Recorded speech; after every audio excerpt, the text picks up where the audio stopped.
So one of the biggest problems we're facing today is ignorance. Ignorance to everything. The way that we bow down and follow certain things that are being said to us without questioning them is a strategy for some people that are in control, a weakness for others.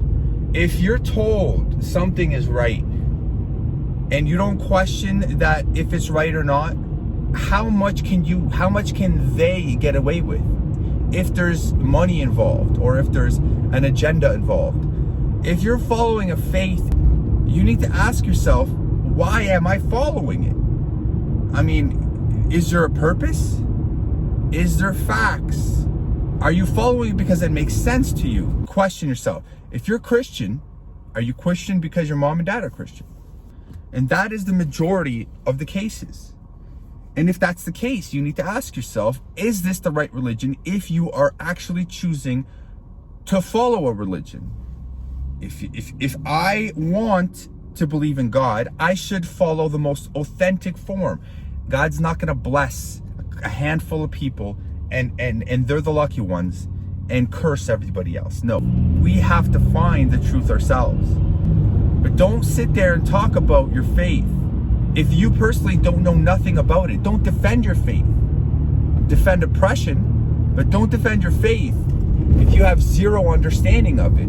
If I was Muslim and you came up to me, if I quote that I'm Muslim, you come and ask some questions, I need to be able to be equipped to reply. If I'm an electrician and you ask to come do, some kind of work at your house or ask a couple questions, I need to be able to answer them. That is what I'm representing myself as. So as a Christian, if you know nothing about Christianity, then you're not Christian. You have inherited your religion. And same with all the other religions.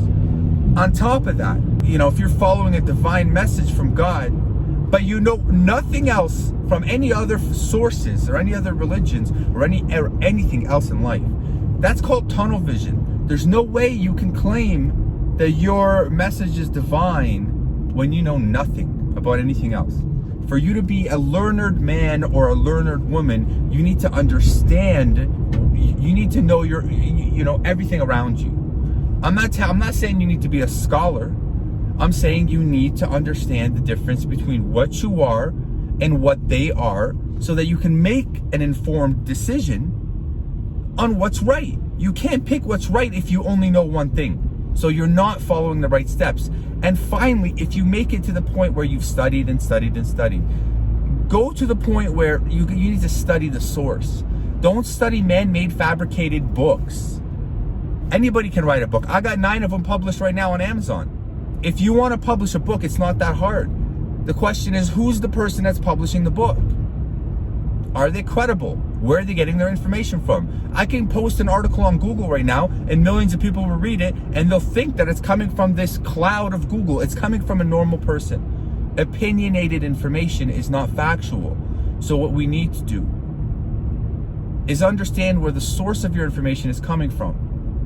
Validate the source of information and make sure that it's coming from somewhere reliable. And if it's not reliable, then find the true source. It's not hard. If you want the true source of religion, you need to go to the scripture. Why? Because God is the true source. And he sent the book for a reason. He sent it for mercy, for guidance, for all of mankind. That's it. He sent it to us. He didn't send it to 1,000 different people to put their hands in it and change the word so that we can claim that we have a divine book. We don't have a divine book when man puts their hand in the book. People, stop claiming you know. Stop claiming you have the right religion. Start studying, start understanding. How can you understand if you don't have the means or the willpower to even search? It's disappointing. It saddens me to think that there's so much war and so much hate in this world because of religion, but not one of us has the means of understanding what is right and what is wrong. It's a shame.